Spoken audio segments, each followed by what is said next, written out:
మత్తయి సువార్త 8వ అధ్యాయం 8వ వచనాన్ని చదువుదాం. వాక్యంలో నుండి మత్తయి సువార్త 8వ అధ్యాయం 8వ వచనాన్ని మనము చదువుదాం. అందరు వినండి జాగ్రత్తగా. ఆ శతాధిపతి ప్రభువా, నీవు నా ఇంటిలోనికి వచ్చుటకు నేను పాత్రుడను కాను. చాలు. యేసు ప్రభుతో శతాధిపతి అంటున్న మాట అమ్మ వినండి, తలలు పైకెత్తి. ఒకరోజు యేసు ప్రభు దగ్గరికి శతాధిపతి అంటే 100 మందికి అధిపతి అయిన ఒక అధికారి యేసు ప్రభు దగ్గరికి వచ్చాడు. వచ్చాడు యేసు ప్రభు దగ్గరికి వచ్చి, ప్రభువా, నా దాసుడు పక్షవాయువుతో బాధపడుతున్నాడు, అతనిని స్వస్థపరచు అని చెప్పడానికి యేసు ప్రభు దగ్గరికి శతాధిపతి వచ్చినట్లుగా మనకు వాక్యము సెలవిస్తుంది. ఆ శతాధిపతి యేసు ప్రభువును వేడుకున్న తర్వాత యేసు ప్రభు అంటున్న మాట జాగ్రత్త వినాలి. నేను ఇంటికి వచ్చి నీ దాసుని స్వస్థపరుస్తా అంటున్నాడు. నీ ఇంటికి వచ్చి నీ దాసుని స్వస్థపరుస్తా అంటున్నాడు. అప్పుడు ఈ శతాధిపతి అంటున్న మాట ఏంటంటే, ప్రభువా, నీవు నా ఇంటిలోనికి వచ్చుటకు నేను పాత్రుడను కాను. ఈరోజు వాక్యం ఏంటిదంటే, నేను పాత్రుడను కాను అనండి. అంటే అర్థం ఏంటిదంటే, తనకు తాను తగ్గించుకుంటున్న అనుభవము. 100 మందికి అధిపతి అయిన ఈ శతాధిపతి తన దాసుడు బాగుగా లేకపోతే తన విషయమై యేసు ప్రభు దగ్గరికి వచ్చి తన దాసుడు బాగుపడాలని అడుగుతున్నాడు. అధికారములో ఉన్న వ్యక్తి, ఏ కాలంలో ఉన్న వ్యక్తి? అధికారంలో ఉన్న వ్యక్తి. దానికి తోడు ప్రభు అంటున్నాడు, నేను ఇంటికి వచ్చి నీ దాసుని బాగు చేస్తా అంటే, ఈ అధికారం అంటున్న మాట, నా ఇంటికి వస్తే నీకు కావాల్సిన మర్యాదలన్నీ చేస్తా, నీకు ఇవ్వాల్సినంత కానుకిస్తా, నీకు ఏ రీతిగా నేను చూసుకుంటున్నావు రా అనలేదు. కానీ నాయనా, నా ఇంటిలోనికి వచ్చుటకు నేను పాత్రుడను కాను అని తగ్గింపు స్వభావముతో దేవుని యొక్క కృపను పొందిన వాడుగా ఉంటున్నాడు. హల్లెలూయా, హల్లెలూయా. మనం ఏమి లేనప్పుడు దేవుని సన్నిధిలో ప్రార్థించి అన్ని పొందుకున్న తర్వాత, అన్ని ఆ దేవుడు మనకి ఇచ్చిన తర్వాత మన స్థాయి ఎట్లుంటది అని ఆలోచన చేస్తే, మన స్థాయి తగ్గింపులో ఉండదు, తగ్గింపు స్థాయి ఉండదు, హెచ్చించే స్థాయిలో మనం ఉంటాం. అప్పుడు సంఘంలోను, సమాజంలోను, వ్యక్తిగతంగాను మన ఒక రకంగా చెప్పాలంటే గర్వాన్ని ప్రదర్శిస్తూ ఉంటాం. నేను 100 మందికి అధిపతి అయినప్పటికీ నా ఇంటిలోనికి రావడానికి నేను అర్హుడను, పాత్రుడను కాదు ప్రభు అని తగ్గింపు స్వభావం ఉంది. ఆ తగ్గింపులో తన హృదయంలో ఉంటున్న తగ్గింపు స్వభావమే దేవుని కృపను పొందేటట్లుగా సిద్ధపరిచింది. గట్టిగా చప్పట్లు కొడదాం. హల్లెలూయా. దేవుని కృపను సిద్ధపరిచేటట్లుగా, దేవుని కృపను పొందుకునేటట్లుగా శతాధిపతి యొక్క ఆ తగ్గింపు దేవుని కృపను పొందేటట్లుగా సిద్ధపరిచి, అందుకే ఆయన సన్నిధికే వస్తున్నా, ఆయన ఆరాధించడానికే వస్తున్నా, నీ హోదా, నీ స్థితిని మరిచిపోయి నీ కలిగి ఉన్నవన్నీ అది దేవుని వల్ల కలిగి ఉన్నవని గ్రహించిన వాడై, ఆలోచన కలిగిన వాడవై, నేనేమై ఉన్నానో అది ఆయన కృప వలనై ఉన్నానని గ్రహించిన వాడై నీవు తగ్గించుకునే అనుభవంలో కలిగి ఉంటే ఆయన నీ మీద ఎప్పుడు తన కృపను చూపిస్తూ వస్తాడు. హల్లెలూయా, హల్లెలూయా. నా బలం, నా శక్తి, నా జ్ఞానం, నా తెలివి, నా విమోచన, నా అనే గర్వం ఎవరికైతే ఉంటుందో వారిని చూస్తే దేవునికి ఇష్టం ఉండదు. గుర్తుపెట్టుకోండి అమ్మా, వారిని చూస్తే ఇష్టం ఉండదు దేవుడు. తగ్గింపు స్వభావం ఎవరికైతే ఉంటుందో దేవుడు వారిని బట్టి ఎప్పుడు కూడా సంతోషిస్తూ ఎప్పుడు కూడా తన కృపనివ్వడానికి ఆయన సిద్ధంగా ఉండే దేవుడు. హల్లెలూయా, హల్లెలూయా. నేను 100 మందికి అధిపతి కదా, ప్రభా రా మా ఇంటికి వచ్చి స్వస్థపరచు, నేను ఈ కపెర్నహూములోనే పెద్ద అధికారిని అని అనలేదు. తనకు తాను తగ్గించుకుంటున్నాడు. నేను పాత్రుడను కాదు ప్రభు అంటున్నాడు. ఆయన దగ్గరికి వచ్చి ఆయన వేడుకునేటప్పుడు కూడా, ప్రార్థించేటప్పుడు కూడా నువ్వు ఇట్లాంటి స్వభావం కలిగిన ప్రార్థన చేయగలిగితే, తగ్గింపు స్వభావం కలిగిన ప్రార్థన చేయగలిగితే ఆ ప్రార్థనకు దేవుడు జవాబు తొందరగా ఇస్తాడు. హల్లెలూయా. చెప్పండి, తొందరగా జవాబు రావాలంటే గర్వంగా ప్రార్థన చేయొద్దు, తగ్గింపు మనసుతో ప్రార్థన చేయాలి. హల్లెలూయా. ఏ మనసమ్మా?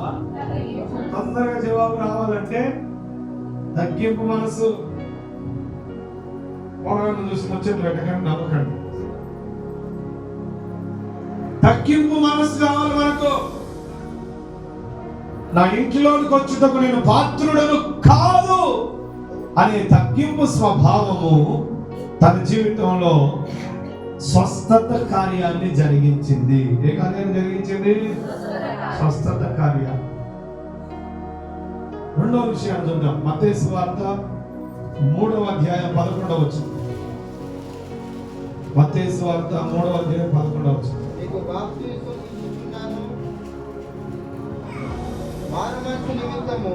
మారు మనసు నిమిత్తము నేను నీళ్ళలో మీకు బాప్తిస్మం ఇచ్చుచున్నాను. అయితే నా వెనుక వచ్చువాడు నాకంటే శక్తిమంతుడు, ఆయన చెప్పులు మోయుటకైనను నేను పాత్రుడను కాను. ఆయన పరిశుద్ధాత్మలోను అగ్నితోను మీకు బాప్తిస్మం ఇచ్చును. హల్లెలూయా. మొదటి వ్యక్తి శతాధిపతిలో తగ్గింపు ప్రార్థన తనకు స్వస్థతనిచ్చింది. హల్లెలూయా. చెప్పండి, ఏ ప్రార్థన? తగ్గింపు ప్రార్థన. రెండవ వ్యక్తి ఎవరంటే బాప్తిస్మం ఇచ్చే యోహాను. అనండి గట్టిగా, యోహాను. యేసు ప్రభువుకు బాప్తిస్మం ఇచ్చింది ఆయనే. ఈ బాప్తిస్మం ఇచ్చే యోహాను దేవుని చేత ఏర్పరచబడిన వాడై మారు మనస్సు నిమిత్తము, దేని నిమిత్తము? మారు మనస్సు నిమిత్తము ప్రజలందరికీ బాప్తిస్మాన్ని ఇస్తున్న వ్యక్తి. అంటే ఒక రకంగా చూసుకుంటే యూదులందరిలోనూ ఇశ్రాయేలు ప్రజలందరిలోనూ విను ఒక ఘనమైన వ్యక్తిగా వ్యక్తి కనబడుతున్నాడు. హల్లెలూయా. యేసు ప్రభు వైపు ప్రవచన గ్రంథాల్లో ఆయన మార్గాన్ని, అంటే ప్రభు మార్గాన్ని సరళం చేసే వ్యక్తి అని వాక్యము చెప్పబడుతుంది. ఆయన కంటే, యేసు ప్రభు కంటే ముందుగా వచ్చి ప్రజలను యేసు ప్రభు కొరకు ఆయాతపరచడానికి ఏలియా యొక్క ఆత్మను కలిగిన వాడు. హల్లెలూయా. చెప్పండి గట్టిగా, హల్లెలూయా. యోహాను బాప్తిస్మం ఇచ్చే యోహాను ఏ ఆత్మను కలిగి ఉన్నాడు అంటే వాక్యం అంటుంది ఏలియా యొక్క ఆత్మను కలిగి. ఏ ఆత్మ కలిగి ఉన్నాడు? ఏలియా పరలోకానికి వెళ్ళిపోయాడు. అట్లనే ఆయన మరణించకుండా పరలోకానికి వెళ్ళిండు. జాగ్రత్తగా విను. ఆయన యొక్క ఆత్మను కలిగిన వాడు ఏలియా. యోహాను బాప్తిసం ఇచ్చడానికి ప్రజలందరినీ సిద్ధపరుస్తున్నాడు. ప్రజలందరేమో విను, అర్థం చేసుకోవాలి. ప్రజలందరేమో ఈ వ్యక్తి గొప్పవాడు అనే ఆలోచన యూదా జనాలందరికీ వచ్చేసింది. హల్లెలూయా. యూదా జనములందరికీ ఇతడు గొప్పవాడనే ఆలోచన వస్తే అతడు నీళ్ళలో బాప్తిసం ఇస్తూ ప్రజలు ఆయన దగ్గరికి వచ్చి, బాప్తిసం ఇచ్చే యోహాను దగ్గరికి వచ్చి తమ పాపాలను ఒప్పుకుంటూ మారు మనసు పొందుతూ, పాపాలు ఒప్పుకొని మారు మనసు పొందిన తర్వాత నీళ్ళలో బాప్తిసం ఇస్తూ నీతి కార్యాలను జరిగిస్తున్న యోహాను ఆనాటి యూదులు ప్రజలు చూస్తున్నారు. ఏమనంటే ఘనమైన వ్యక్తిగా యోహాను చూస్తా ఉన్నారు. హల్లెలూయా. యోహాను చూస్తా ఉంటే యోహాను అంటున్నమాట, బాబు నేను మీకు నీళ్ళల్లో బాప్తిస్మం ఇస్తున్నాను. హల్లెలూయా. ఇదిగో మీరందరూ నన్ను గొప్పవాడు అనుకుంటున్నారు, మీరందరూ గొప్పవాడు అనుకుంటా ఉన్నారు. జాగ్రత్తగా విను. కానీ మీకు చెప్తున్న ఒక మాట ఉంది, విను. నా వెనుక వచ్చేవాడు నాకంటే గొప్పవాడు. హల్లెలూయా. నా వెనుక వచ్చేవాడు నాకంటే గొప్పవాడు. అతని చెప్పులు మోయుటకు కూడా నేను పాత్రుడను కాను, కానీ నన్ను ఈ స్థితిలో నిలిపింది ఆయనే అని తనకు తాను తగ్గించుకుంటూ దేవుణ్ణి హెచ్చిస్తున్న వ్యక్తి. హల్లెలూయా. అర్థమైన వాళ్ళు గట్టిగా స్తోత్రం చెప్పండి. హల్లెలూయా. హల్లెలూయా.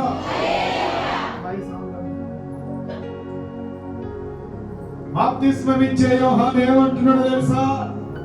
మీరందరూ కూడా నన్ను చూసి ఘనమైన వ్యక్తి అని అనుకుంటున్నారు. ఇగో నేను ఈ స్థితిలో ఉండడానికి కారణం నాకంటే నా వెనుక వచ్చేవాడు నాకంటే గొప్పవాడు. అతని చెప్పులను మోయుటకు కూడా, ఆయన చెప్పులను తాకుటకు కూడా నేను అర్హుణ్ణి. హల్లెలూయా. చదవనట్టుగా హల్లెలూయా. నేను అర్హుణ్ణి కాదు, నన్ను ఈ స్థితిలో వచ్చింది ఆయన నాకంటే గొప్పవాడని తనకు తాను తగ్గించుకుంటూ ప్రభునామాన్ని హెచ్చిస్తున్న వ్యక్తి బాప్తిసం ఇచ్చే యోహాను. హల్లెలూయా. దేవుని పిల్లలారా, ఈరోజు నువ్వు ఏ స్థితిలో ఉన్నా ఈ స్థితినిచ్చింది ఎవరు అని చెప్పగలిగితే ఎవరని చెప్తావు? చెప్పండి. నువ్వు ఈ స్థితిలో ఉండడానికి కారణం ఎవరు అని అనగలిగితే యోహాను లాంటి తగ్గింపు మనసు, తగ్గింపు మాటలు నీకు వస్తాయా? నేనే ఈ స్థితిలోకి వచ్చానని అహంకారపు మాటలు వస్తాయా? అర్థమవుతుందా? బుర్రలు ఎట పోతున్నాయి. నేను ఈ స్థితిలో కారణం. కొంతమంది అనుకోవచ్చు, ఆ రోజు వాళ్ళు 10 లక్షలు 5 లక్షలు ఇచ్చారు కాబట్టి నా స్థితి ఇట్లా మారింది అనుకోవచ్చు. అబ్రాహ్మణుడు ఒక చోట ఒక మాట అంటే ఏంటంటే, ఆయన యుద్ధం చేసి వస్తున్నప్పుడు ఆ దేశపు రాజు, ఇదిగో బాబు మమ్మల్ని జయించి మీ తమ్ముడిని లోతుని తీసుకొని వెళ్తున్నాం, మీకు కావాల్సిందంతా తీసుకోవాలంటే అబ్రహాం అంటాడు, ఒక చెప్పుల వారైనను కూడా నేను తీసుకోను. ఎందుకంటే నీ దగ్గర నుంచి నేను తీసుకొని, జాగ్రత్త విను, నీ దగ్గర నుంచి నేను తీసుకుంటే ఒకరోజు నువ్వే అనొచ్చు అబ్రహామును గొప్పని చేసింది నేనే అని. కానీ అబ్రహామును గొప్పని చేసింది దేవుడు మాత్రమే అయి ఉండాలని రాజు ఇస్తానుకుంటున్న కానుకలు, రాజు ఇవ్వాలనుకుంటున్న వాటన్నిటిని తృణీకరించిన వ్యక్తిగా అబ్రహాము ఉన్నాడు. హల్లెలూయా. మనల్ని స్థితిలో నిలిపింది మనకంటే గొప్పవాడు దేవుడని యోహాను వలె దేవుణ్ణి స్తుతించే వ్యక్తిగా నీవు ఉంటే నిన్ను బట్టి దేవుడు ఆనందపడతాడు. హల్లెలూయా. చదవగలిగా 2 చేతులు పైకి ఎత్తి హల్లెలూయా. ఈ స్థితిలో ఉండడానికి కారణం ఎవరు అని అడగగలిగితే ఈ స్థితిలో ఉండడానికి కారణం ఎవరు అనగలిగితే మనుషుల పేరు చెప్పడం కాదు, మనుషులను ప్రేరేపించి దేవుడు నిన్ను ఈ స్థితిలో ఉంచిందనే ఆలోచన కలిగి తగ్గింపు స్వభావం కలిగిన వాడవై ఉంటే నిన్ను బట్టి దేవుడు సంతోషపడతాడు. హల్లెలూయా. గట్టిగా చెప్పండి కూడా దేవుడు మహిమపడతాం. హల్లెలూయా. ఈ స్థితిలో నేను ఉన్నానంటే యేసయ్యా నీ కృపా, యేసయ్యా నీ కృపా. పాడదామా గట్టిగా. ఈ స్థితిలో నేను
దేవుడని యోహాను దేవుణ్ణి గణపరుస్తున్నాడు. హల్లెలూయా.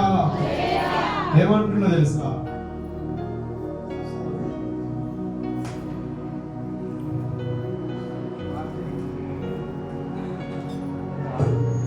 స్తోత్రం. హల్లెలూయా.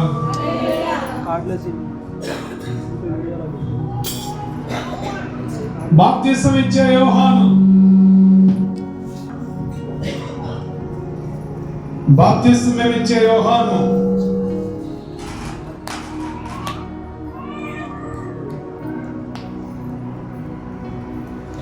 హల్లెలూయా. బాప్తిసం ఇచ్చే యోహాను అంటున్న మాట ఏంటంటే, అతని ద్వారా నీతి కార్యాలు జరుగుతున్నప్పటికీ, అతని ద్వారా అద్భుత కార్యాలు జరుగుతున్నప్పటికీ, అతని ద్వారా యేసు ప్రభు కూడా బాప్తిసం తీసుకుంటున్నప్పటికీ ఆయన అంటున్న మాట, ఇదిగో నా వెనుక వచ్చువాడు నాకంటే గొప్పవాడు, అతని చెప్పులు మోయుటకైనను పాత్రుడను కాను అని దేవుణ్ణి గణపరుస్తూ దేవునికి మొదటి స్థానం ఇస్తున్న వ్యక్తి. హల్లెలూయా. చెప్పండి కూడా దేవుని గణపరుస్తావా? హల్లెలూయా. అందుకే దేవుని పిల్లలారా, యోహాను ఆ స్థితిలో ఉంచింది దేవుడు గనక దేవుడు గణపరుస్తూ దేవుణ్ణి స్తుతిస్తా ఉన్నాడు. దేవుడు నామానికి స్తుతి కలుగును గాక. మత్తయి సువార్త 11వ అధ్యాయం 11వ వచనం చదవండి. యోహాను ఆ రీతిగా తగ్గించుకున్న తర్వాత యోహాను జీవితంలో జరిగిన కార్యం,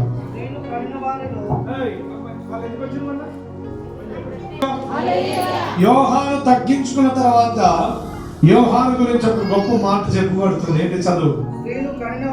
స్త్రీలు కనిన వారిలో బాప్తిస్మమిచ్చు యోహాను కంటే గొప్పవాడు పుట్టలేదని నిశ్చయముగా మీతో చెప్పుచున్నాను. హల్లెలూయా. ఎప్పుడైతే యోహాను తను తగ్గించుకుంటున్నాడో, ఆ తగ్గించుకున్న విషయాన్ని బట్టి దేవుడు అతని గురించి చెప్తున్న సాక్ష్యం ఏంటిదంటే, స్త్రీలు కనిన వారిలో బాప్తిసం ఇచ్చి యోహాను కంటే గొప్పవాడు పుట్టలేదని అతని గురించి గొప్ప సాక్ష్యాన్ని చెప్తున్నాడు దేవుడు. హల్లెలూయా. హల్లెలూయా. దేవుని ప్రజలారా, ఈరోజు వాక్యము దేవుడు మనతో మాట్లాడుతున్నాడు. నేను పాత్రుడను కాను అనండి గట్టిగా. ఆ తగ్గింపు మనస్సు మొదటిగా శతాధిపతిలో ఉంది, రెండవది బాప్తిస్మమిచ్చే యోహానులో ఉంది. అతని ద్వారా ఘనమైన కార్యాలు జరుగుతున్న అతడు ఆ స్థితిలో ఉండి నడిపించబడుతున్న దానికి కారణం దేవుడని, అతడు కాదని తనకు తాను తగ్గించుకుంటున్నాడు. మన ద్వారా దేవుడు ఏమైనా కార్యాలు చేసినాడు కూడా ఉప్పొంగిపోతాం, దేవుణ్ణి పక్కన పెట్టేస్తా ఉంటాం. కానీ ఈ స్థితిని దేవుడు ఇచ్చిందని దేవుణ్ణి గణపరిచే యోహాను లాంటి ఆ తగ్గింపు మనస్సు ప్రతి సమయంలోనూ మీకు మనకు అందరికీ ఉండును గాక. హల్లెలూయా. చదవగట్టిగా హల్లెలూయా. మూడో విషయంగా మూడో వ్యక్తి గురించి చెప్పుకున్నాం. మత్తయి లూకాసు వార్త 18వ అధ్యాయం 13వ వచనం. 18వ అధ్యాయం 13వ వచనం లూకాసు వార్త. అయితే సుంకరి దూరముగా నిలుచుండి ఆకాశం వైపు కన్నులెత్తుటకైనను ధైర్యము చాలక రొమ్ము కొట్టుకొనుచు, దేవా పాపినైన నన్ను కరుణించమని పలికెను. హల్లెలూయా. చదవం బయటకు వస్తున్నారు. దేవుని స్తోత్రం చెప్పండి. హల్లెలూయా. గారికి సలహా ఉన్నట్టుంది. హల్లెలూయా. హల్లెలూయా. వాక్యం అంతా ఉంది. మూడో వ్యక్తిలో తగ్గింపు స్వభావం కనబడుతుంది. ఆ తగ్గింపు స్వభావం ఏంటిదంటే, దేవుని ప్రజలారా, పిల్లలారా, సుంకరి అనే ఒక వ్యక్తి దేవుని మందిరానికి వచ్చి, ఇదిగో ప్రభువా పాపినైన నన్ను కరుణించు అని రొమ్ము కొట్టుకొనుచు దేవుని సన్నిధిలో దీనంగా ప్రార్థన చేస్తున్నాడు. హల్లెలూయా. ఎలా ప్రార్థన చేస్తున్నాడు? దీనంగా ప్రార్థన చేస్తున్నాడు. ఆకాశం వైపు కన్నులెత్తి చూడడానికైనను నాకు ధైర్యం సరిపోదు ప్రభువా, నాకు ధైర్యం సాలదు నాయన అని ప్రార్థన చేస్తున్నాడు. అతనిలో తగ్గింపు స్వభావం కనబడుతుంది. మనము ఆయన సన్నిధికి వచ్చేటప్పుడు గర్వంగా ప్రార్థన చేసేటోళ్ళు కొంతమంది ఉంటారు. అహంకారం, అందరు నన్ను చూడాలనే ఆ ఆలోచనతో ప్రార్థన చేసేవారు కొంతమంది ఉంటారు. కానీ సుంకరి ఆయన సన్నిధిలో భయముతో కూడిన భయముతో కూడిన ప్రార్థన, తగ్గింపుతో కూడిన ప్రార్థన చేస్తూ ఆ ప్రార్థనను చెప్తున్నాడు. ప్రభా నేను పాపిని కరుణించమని కేక వేస్తూ ప్రార్థిస్తూ. కొంతమంది పాపిని ప్రార్థించే ఆ మనసు రాదు కొంతమంది. నేనేదో తప్పు చేసినా, నేను పొరపాట్లు చేసినా, నేను అన్ని విషయాల్లో కరెక్టే కదా అనే ఆలోచన మనుషుల దగ్గర బడాయిగా చెప్పుకోవచ్చు, కానీ దేవుని దగ్గర చెప్తే అది జరగదు. హల్లెలూయా. దేవుణ్ణి మనం దాచి ఏది కూడా మరువు చేయలేము. హల్లెలూయా. అందుకే పాపినను ఒప్పుకుంటున్నాడు చూసినావా, అది దేవునికి నచ్చుతుంది. హల్లెలూయా. నేను వారానికి 2 సార్లు ఉపవాసం ఉంటున్నా, కానుకలు ఇస్తున్నా, దశంభాగాలు ఇస్తున్నా, నిలబడి ప్రార్థన చేస్తా. నేను ఆడిలా దొంగలాగా కాదు, వ్యభిచారంలాగా కాదు, వాళ్ళలాగా కాదు. నేనేంటే ఏమనుకున్నావు? వాళ్ళలా కాదు నేను అన్నప్పుడే నువ్వు తీర్పు పొందినావు. నేను వాళ్ళ కాదన్నప్పుడే నీ భక్తి ఫెయిల్ అయిన భక్తి అని అర్థమవుతుంది. నీ భక్తి ఫెయిల్ అయిన భక్తి.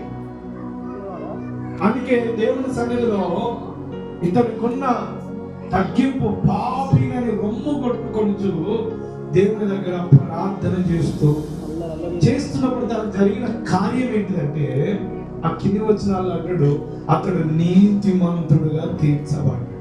హల్లెలూయా. హల్లెలూయా. అతడు నీతిమంతుడుగా తీర్చబడ్డాడు. పాపినను ఒప్పుకున్నాడు కాబట్టి, తనకు తాను తగ్గించుకున్నాడు కాబట్టి నీతిమంతుడని తీర్చబడ్డాడు. మొదటి వ్యక్తి ఏమో నా ఇంటిలోనికి వచ్చేటప్పుడు నేను పాత్రుడను కాదు అంటాడు.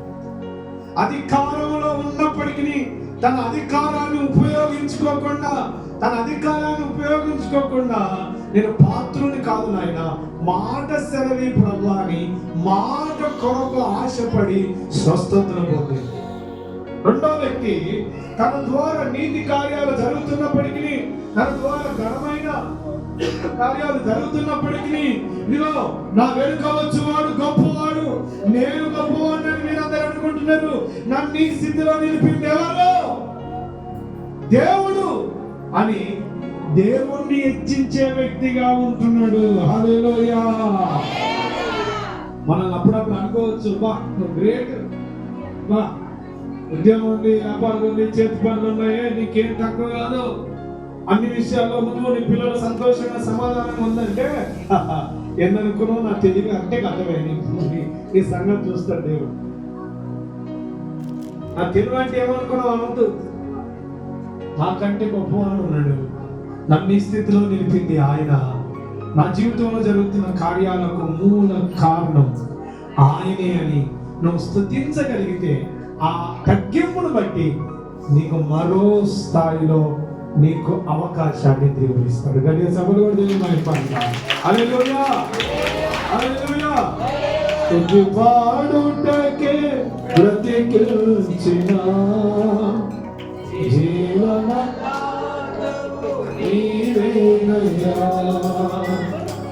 ఇన్నాళ్ళుగా నిన్ను పోషించిన తల్లి వలె నన్ను ఓదార్చిన యేసయ్యా,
సుంకరిలో తగ్గింపు ప్రార్థన అతన్ని నీతిమంతునిగా తీర్చింది. హల్లెలూయా. ఏ ప్రార్థన కావాలి? పాపినని ఒప్పుకునే ప్రార్థన కావాలి. హల్లెలూయా. నేను పాపిని కాదని ఆలోచన ఎవరికైతే ఉంటుందో వాడు అబద్ధికుడు అని దేవుడు వాక్యం సెలవిస్తాడు.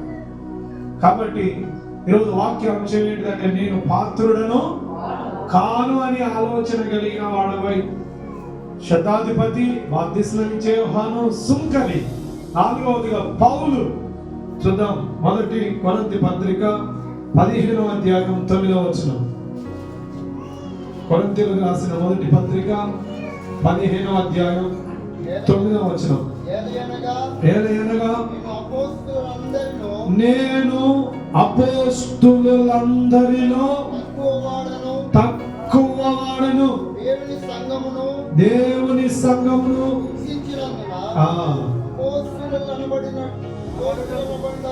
అపోస్తులనబడుటకు యోగ్యుడను కాను. హల్లెలూయా.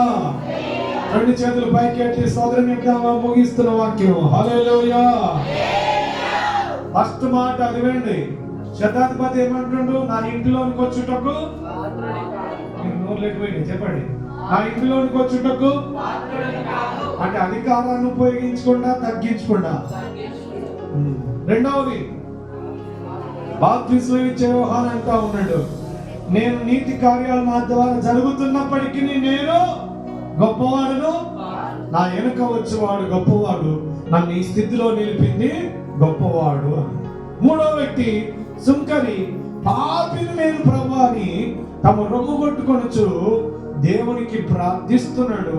అతని ప్రార్థన నీతిమంతులుగా తీర్చింది. నాలుగవది పౌలు ఏమంటున్నాడంటే, చదివిన మాటలను బట్టి, నేను అపోస్తులందరిలో తక్కువ వాడను అంటున్నాడు. చెప్పండి, అపోస్తులందరిలో నలుగురు కూర్చొని ముచ్చట్లు పెట్టుకుంటే, అమ్మ విను, నలుగురు కూర్చొని ముచ్చట్లు పెట్టుకుంటే ఈ నలుగురిలో ఎవరు గొప్ప అనే ప్రశ్న వస్తుంది. 12 మంది అపోస్తుల్లో కూడా అట్లనే వచ్చింది. అమ్మ విను జాగ్రత్తగా. ఆ 12 మందిలో అంటున్నారు, నేను గొప్ప అంటే నేను గొప్ప, నేను గనుడనంటే నేను గనుడను అన్నట్లుగా వాళ్ళు గొప్పలు చూసుకుంటా ఉన్నారు. కానీ ఈ 12 మంది అపోస్తుల కంటే పౌలు బలమైన పరిచర్య చేసిండు. హల్లెలూయా. 14 పత్రికలు రాసి దాదాపు 3 సార్లు ఆ మిషనరీ పరిచర్యను చేస్తూ అనేక దేశాలు తిరుగుతూ, ఇదిగో అతని ద్వారా ఘనమైన కార్యాలు జరిగించబడుతున్నప్పటికీ, ఇదిగో అతని వస్త్రాలు ముట్టుకుంటే స్వస్థత, తన మాటలో శక్తి, ఇదిగో చనిపోయిన వారిని లేపి, గుడ్డి వారిని మోగవారిని బాగు చేసి, ఇదిగో అందరి శిష్యుల కంటే ఒక ప్రత్యేకమైన కృపను పొందిన వాడై ఒకసారి పరలోకానికి వెళ్ళొచ్చినట్లు వాక్యం ఉంది. హల్లెలూయా. వెళ్ళిపోయాడు, పరలోకానికి వెళ్ళిపోయి వచ్చిండు ఒకసారి. ఆ అనుభవం ఉంది పౌలుకు. కానీ అందరికీ అట్లాంటి అనుభవం ఉన్నప్పటికీ ఏమంటున్నాడు తెలుసా? అపోస్తులందరికంటే నేను తక్కువ వాడను. హల్లెలూయా. అర్థమైన దేవుని స్తోత్రం చెప్పండి. మనకి ఎట్లాంటి వాక్యాలు తెలుసా? స్వస్థపరుస్తాడు, ఆశీర్వదిస్తాడు, బలపరుస్తాడు అనే మాటలు గుండెలో ఇది అర్థంగా ఉపదేశం ఎట్లే ఉంటుంది. హల్లెలూయా. పౌలు అంటుండు, అందరికంటే ఘనమైన కార్యాలు తను చేసినప్పటికీ తను అనుకుంటున్నాడు, అపోస్తులు అందరికంటే నేను తక్కువ. హల్లెలూయా. చెప్పండి గట్టిగా హల్లెలూయా. నీకంటే ఒక బాగా పాట పాడింది అనుకో, నాకంటే బాగా పాటలు పాడుతున్నా అని చెప్పగలిగే దమ్ము ఉందా? కుళ్ళుకొని చావు బాగా పడుతుంది అమ్మాయి అనుకో, అన్నట్టు అమ్మా పడుతుందా? ఆ మాట అప్పుడు రాగనే లేదు అని నువ్వు అంటావు. నీకంటే ఎక్కువ వాక్యం జరిగింది అనుకో, నీకంటే ఎక్కువ ప్రార్థన చేసిన వాళ్ళు అనుకోండి, వాళ్ళకంటే నేనే గొప్ప నువ్వు అనుకుంటావు. కానీ వాళ్ళకంటే నేను తక్కువ అనే స్వభావం నీకు ఉండగలిగితే నీ స్థాయిని దేవుడు మార్చుతాడు, ముందుకు నడిపిస్తాడు. హల్లెలూయా. చదవగట్టిగా హల్లెలూయా. మా దగ్గర కూడా పొరగాళ్ళు ఉన్నారు, వాళ్ళు అరే పని చేయాలంటే మీరు ఇంతమందికి ఏం పని చేసినా అని అంటారు. కానీ ఇంకా చేస్తే అనే తగ్గింపు స్వభావం రా. హల్లెలూయా. మా దగ్గర 10 మంది సంఘ పెద్దలు ఉన్నారు. ఆ 10 మంది సంఘ పెద్దలు ఎవరు గొప్ప అని తేడా పెట్టినాం అనుకోండి, నేనే గొప్ప అని చెప్తాను. ఆ గొప్పలు కాదు, అవన్నిటిని పక్కన పెట్టుకొని ఏమంటారో తెలుసా, పౌలు తన ద్వారా ఘనమైన కార్యాలు జరుగుతున్నప్పటికీ, ఒకసారి పరలోకానికి పోయి వచ్చినప్పటికీ, ఇంకోసారి తన ద్వారా ఘనమైన కార్యాలు జరుగుతున్నప్పటికీ ఏమంటాడు తెలుసా, అపోస్తలుడు అనే ఆ పేరుకు అర్హత 12 మందికి ఉన్నప్పటికీ, ఆ 12 మంది కంటే ఎక్కువ ఘనమైన కార్యాలు ప్రభు ద్వారా ఇదిగో పౌలు చేసినట్లుగా వాక్యం చదివిస్తుంది. హల్లెలూయా. అందుకే దేవుని పిల్లలారా, ఆ పౌలు ఏమంటున్నాడు తెలుసా, ఇదిగో వీళ్ళందరికంటే నేను తక్కువ వాడను అని తగ్గించుకున్నాను. హల్లెలూయా. అలా తగ్గించుకునే మనసు నీకుందా? అట్లా తగ్గించుకునే మనసు నీకుందా? అందరిలో ఏదైనా మంచి పని చేస్తే నా పేరే చెప్పాలనుకుంటాం. నేను అందరిలో తగ్గించుకుంటా అనే ఆలోచన రాదు కాబట్టి నీ స్థాయి అక్కడనే ఉంటుంది, ఇంకా నువ్వు ఎదగవు. 10 మంది దొంగలు ఉంటున్నారు, పైకి తగ్గించుకున్నట్టుగానే ఉంటుంది హృదయం, లోపల మాత్రం ఇచ్చింపు మనసు ఉంటుంది. పైకి ఎట్లుంటుందమ్మా?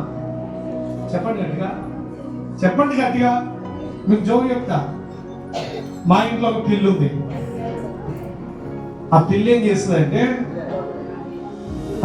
చేస్తుందంటే మేము అన్నం పెట్టకుండా కొంచెం దూరం పెట్టినా అనుకో, ఆ ఎలుక రంధ్రం దగ్గర ఏం చేస్తుందంటే దీనంగా కూర్చుంటుంది. అప్పుడప్పుడు ఇట్లా పట్టుకున్నట్టు చేస్తూ ఉంటది. అంటే మేమేమనుకోవాలంటే ఇది ఎలుకలు పడుతుంది మంచిగా అని. ఒక్కరోజు ఎలుక వాటి బయటికి తెచ్చుకుంది కానీ మా ఇంట్లో వాటి అంటే మేము చూడటానికి ఏం చేస్తుంది, పిల్లి ఏం చేస్తుంది, ఒక్కోసారి వినయంగా కూర్చుంటది, ఒక్కోసారి ఏమో వేట అన్నట్టే చేస్తుంది, అటు ఉంటుంది ఇటు ఉంటుంది, ఎలుకలు మట్టి అంటే ఉంటుంది. కొంచెం అన్నం వేసి పెరిగేసి పెరిగేసినాక ఏం చేస్తుందో తెలుసా, మేము పట్టుకునే బిడ్డ మీద మంచిగా కాలు వేసుకొని మంచిగా వాడతాం. ఉదాహరణ చెప్తాను, మనం పండుగకు వచ్చింది రా ఇంట్లోకి, వచ్చినట్టు దానికి మంచిగా తిని పండుకుంది. వచ్చిందనే ఆ సిగ్నల్ కూడా ఇస్తలేదు, దాని వంటమే నా కాలు మళ్ళా వండదు, మొత్తానికి అది చంపినాం. అంటే చూడు, పిల్లికి ఎంత నటన ఉందో ఆ పిల్లికి మించిన నటన మనుషులకు ఉంది. పైకి మాత్రం లోబడినట్టే, దేవుని మాట విన్నట్టే, సేవకుల మాట విన్నట్టే, పని చేసినట్టే. మా దొంగలు ఉన్నారు కొంతమంది, ప్రార్థన చేయండిరా అంటే కళ్ళు మూస్తారు ఇట్లనే, తర్వాత మరో క్షణమే కంప్లీట్ దొంగలు. హల్లెలూయా. ఈయన మాత్రం పౌలు మాత్రం అంటున్నాడు, నేను అందరికంటే ఘనమైన కార్యాలు తన జీవితంలో జరుగుతున్నప్పటికీ నాకు నేను తగ్గించుకుంటున్న, అందరికంటే నేను తక్కువ వాడననే ఆ ఆలోచన కలిగిన వాడు పౌలు. హల్లెలూయా. హల్లెలూయా. చెప్పండి గట్టిగా హల్లెలూయా. అందుకే దేవుని పిల్లలారా, పౌలు జీవితంలో ఘనమైన కార్యాలు జరిగినప్పటికీ తన అపోస్తలుల కంటే తక్కువ వాడుగా ఎంచుకుంటున్నాడు. ఇంకొన్ని వాక్యాలు పౌలు గురించి చెప్పుకొని ప్రార్థన చేసుకుందాం. 2 కొరింథీ పత్రిక 12:11 చూడండి. 12:11 నేను వివేకినైతినని మీరే నన్ను బలవంతం చేసి నేను మీ చేత మెప్పు పొందవలసిన వాడును. ఏదైనా నేను ఏమాత్రపు వాడును కాకపోయినను మిక్కిలి శ్రేష్ఠులైన అపోస్తలుల కంటే నేను ఏ విషయంలో తక్కువ వాడును కాను. చూడండి అంటున్న మాట, నేను ఏమాత్రపు వాడును కాకపోయినా మిక్కిలి శ్రేష్ఠులైన అపోస్తలుల కంటే నేను ఏ విషయంలో తక్కువ వాడును తక్కువ గాను అని అంటే తను చెప్పుకుంటున్న మాట ఏంటిదో కింద వాక్యం ఉంటుంది. సూచక క్రియలను, అద్భుతములను, మహత్కార్యములను చేయుట వలన అపోస్తుల యొక్క చిహ్నములు పూర్ణమైన ఓర్మితో మీ మధ్య నిజంగా కనపరిచితిని. ఆయన అంటున్న మాట ఏంటంటే సూచక్రియలు, అద్భుతాలు, మహత్కార్యాలు అపోస్తులకు ఉండాల్సిన ప్రతి ఒక్క లక్షణం ఉంది. అంతకంటే గొప్ప లక్షణాలే ఉన్నాయి. కానీ నేను మీ మెప్పు చేత మెప్పు పొందవలసిన వాడనే, కానీ నేను అందరికంటే తక్కువ వాడను అంటున్నాడు. హల్లెలూయా, హల్లెలూయా. 12 మంది అపోస్తులలో ఎవరిని ఎక్కువ గణపరచగలం అని అంటే పౌలుని ఎక్కువ గణపరచగలం. ఈ పౌలు కాదు, ఆ పౌలు. హల్లెలూయా. అప్పుడప్పుడు పొరపాటు అనేది ఈ పౌలు అనుకునేది. ఆ పౌలు పేరు పెట్టుకున్న భక్తుడు. హల్లెలూయా. ఆ పౌలు అంతా ఉన్నాడు. ఏమంటుంది తెలుసా? ఘనత విషయంలో నన్ను ఎక్కువ గణపరచవచ్చు, కానీ నేను గణపరచవలసింది నన్ను కాదు, నన్ను ఈ స్థితిలో ఉంచిన దేవుడు అని దేవుని గణపరుస్తూ తన ద్వారా ఘనమైన కార్యాలు జరుగుతున్న తనకు తాను తగ్గించుకుంటున్నాడు. అట్టి ఆలోచన కలిగిన ప్రతి ఒక్క విశ్వాసైనా, ఒకవేళ సేవకుడైనా, సువార్థికుడైనా ఇట్లాంటి పౌలు యొక్క తగ్గింపు స్వభావమును కలిగి ఉంటే అతన్ని బట్టి, వారిని బట్టి దేవుడు మహిమపరచబడి మరో స్థానంలో అవకాశం ఇచ్చే కృపను పొందుతారు. హల్లెలూయా. ఎఫెసీ పత్రిక 3:7 త్వరగా ముగించేస్తున్నా. ఎఫెసీ 7:3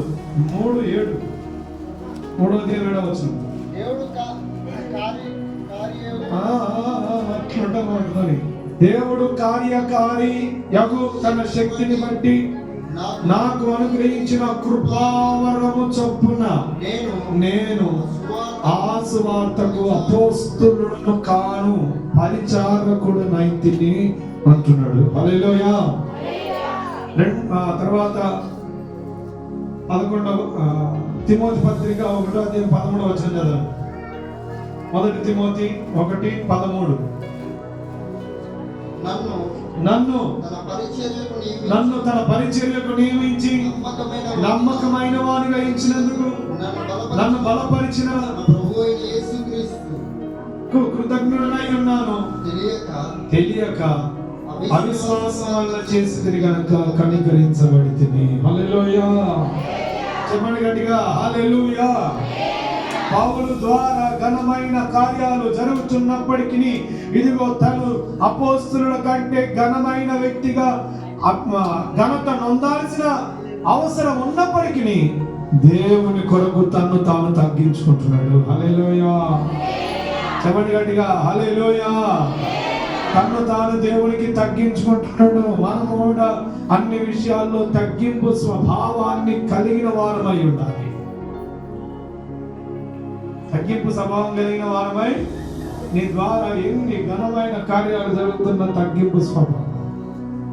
5వ విషయం మనందరికీ తెలుసు. లూకాసు వార్త 15:19 చదువుకొని ప్రార్థన చేసుకున్నాను. 15:19 ఇక మీదట నీ కుమారుడునని అనిపించుకొనుటకు యోగ్యుడను కాను. చదువు. నన్ను నీ కూలి వాడిలో ఒకనిగా పెట్టుకొనుమని అతనితో చెప్పుదును అనుకొనెను. హల్లెలూయా. 5వదిగా తప్పిపోయిన కుమారులలో తగ్గింపు. అనండి గట్టిగా. ఏముంది? అతడు తన ఆస్తిని అంతా, తన తండ్రి ఆస్తి అంత నాశనం చేసి, వ్యర్థం చేసి, ఎక్కడ కూడా దారి లేకపోతే మరలా తనకు వచ్చిన ఆలోచన ఏంటిదంటే, నేను మరలా నా తండ్రి ఇంటికి వెళతా, కానీ నా తండ్రి ఇంటికి కుమారునిగా కాదు, కానీ ఇదిగో నా తండ్రి ఇంట కూలివాడిగా వెళ్తా అనే ఆ తగ్గింపు యొక్క స్వభావపు మనసే తండ్రి తమ హృదయాన్ని తెలుసుకునేటట్లుగా చేసింది. హల్లెలూయా, హల్లెలూయా. ఆస్తిని అంతస్తు నష్టం చేసి నా ఇంటికి వచ్చి నేను ఇంటికి వారసుని అనేటట్లుగా కాకుండా దేవునికి తండ్రికి దేవుని దృష్టికి నా తండ్రి దృష్టికి పాపం చేసిన కూలివాడిగా ఉండడానికి నేను సిద్ధపడతా అని ఆ తగ్గింపు మనసు బుద్ధి వచ్చినప్పుడు ఆ బుద్ధితో పాటు దేవుడు తన తండ్రి చేసిన పని ఏంటిదంటే మరలా కుమారుని కూలివాడిగా కాకుండా తన కుమారుడుగానే స్వీకరించింది దేవుని ప్రేమ. హల్లెలూయా, హల్లెలూయా. రెండు చేతులు పైకెత్తి మంచి వాళ్ళు దేవుని స్తోత్రం చెప్పండి. మంచిగా అయితేనే దేవుని స్తోత్రం చెప్పండి. రెండు చేతులు పైకెత్తి హల్లెలూయా. ఈ వ్యక్తి అంటున్నాడు, నేను కూలివానికి అర్హుణ్ణి. దేనికి చెప్పరా? కూలివానికి అర్హుణ్ణి. నేను తండ్రిని మోసం చేసిన, ఆ ఆస్తిని అంతటి నాశనం చేసుకున్నా, కూలివానిగానే నేను అర్హుణ్ణి అనుకున్నాడు. కానీ దేవుడు ప్రేమామయుడు కాబట్టి దేవుని పిల్లలారా, నువ్వు ఒకవేళ దేవుని దృష్టికి పడిపోయి తగ్గించబడి లోకానుసారంగా తిరిగి మరలా వస్తే నీ స్థాయిని మరలా, నీ స్థితిని మరలా మార్చి తన కుమారుడుగానే స్వీకరిస్తాడు. అందుకే ఆయన దీర్ఘశాంతుడు కాబట్టి అట్టి కృపను తన తగ్గింపు మాటలను బట్టి పొందుకున్నాడు. కాబట్టి అట్లాంటి తగ్గింపు మనసు మాటలను మనం కలిగి ఉందుగాక. ఆమేన్. హల్లెలూయా. 5 విషయాలు చెప్పుకున్నాం ఇప్పుడు, 5 గురించి చెప్పండి. ఫస్ట్ వ్యక్తి ఎవరు చెప్పండి? ఏమన్నాడు ఆయన? ఇప్పుడు బేబీ చెప్తారు ఒక మాట, మీరు కొంతమంది ఇల్లు చెప్తారు, కొంత అక్కడ వాళ్ళు అక్కడ చెప్తారు. చెప్పు బేబీ. ఫస్ట్ ఏంటిది చెప్పు. నా ఇంట్లోకి వచ్చేటకు నువ్వు రాసుకుంటావా?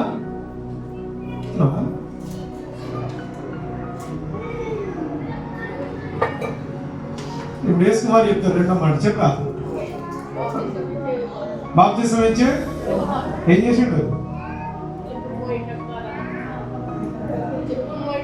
చెప్పులు మోయటకు అర్హుణ్ణి కాదు. అక్కడ మళ్ళీ చెప్పండి. లాస్ట్ 4 మాట మీరు ఎవరైనా చెప్పండి.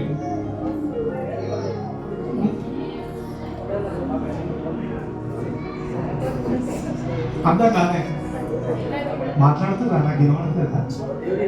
ఎవరు చెప్తారా? 3వ వ్యక్తిని గురించి చెప్పుకున్నాగా. ఎవరాళ్ళు? సుంకరి పాపిని ప్రభువా అని తనకు తాను తగ్గించుకుంటాడు. ఇటు చెప్పండి. 4వ విషయం. 4వ వ్యక్తి పౌలు. అపోస్తలులందరికంటే నేను ఘనమైననే కానీ తగ్గించుకుంటున్నాను. 5వ వ్యక్తి తప్పిపోయిన కుమారుడు. ఆయన ఏం చేస్తున్నాడంటే, నేను అన్ని పోగొట్టుకున్నా, నా తండ్రి ఇంకా పనోనిగా పోతా, కుమారునిగా పోనని ఆ తగ్గింపు, ఆ బుద్ధియే దేవుడు తన హృదయాన్ని చూసి మరలా తనను చేర్చుకున్నాడు. హల్లెలూయా. ఈరోజు వాక్యం ఏంటిదంటే, నేను పాత్రుడను. అట్టి వారి లాంటి లక్షణాలు మనం కలిగి ఉంటే, శతాధిపతి ఏమో స్వస్థత నొందుకున్నాడు తన దాసునికి. ఏం పొందుకున్నాడు? యోహానేమో స్త్రీలందరిలో ఘనమైన వాడని పేరు పొందుకున్నాడు. సుంకరేమో నీతిమంతుడని పేరు పొందుకున్నాడు. పౌలేమో దేవుని కొరకు అత సాక్షిగా మార్చబడి పౌలు శిష్యులందరికంటే తక్కువ వాడుగా ఎంచుకున్నాడు. 5వది తప్పిపోయిన కుమారుడు మళ్ళా తిరిగి తన స్వాస్థ్యాన్ని పొందుకున్నాడు తగ్గింపు ద్వారా. హల్లెలూయా. మరి నీకు తగ్గింపు ఉందా అని ఒక్కసారి ఆలోచన చేసుకుంటూ ప్రార్థన చేద్దాం. దేవుడి మాటలు దీవించునుగా.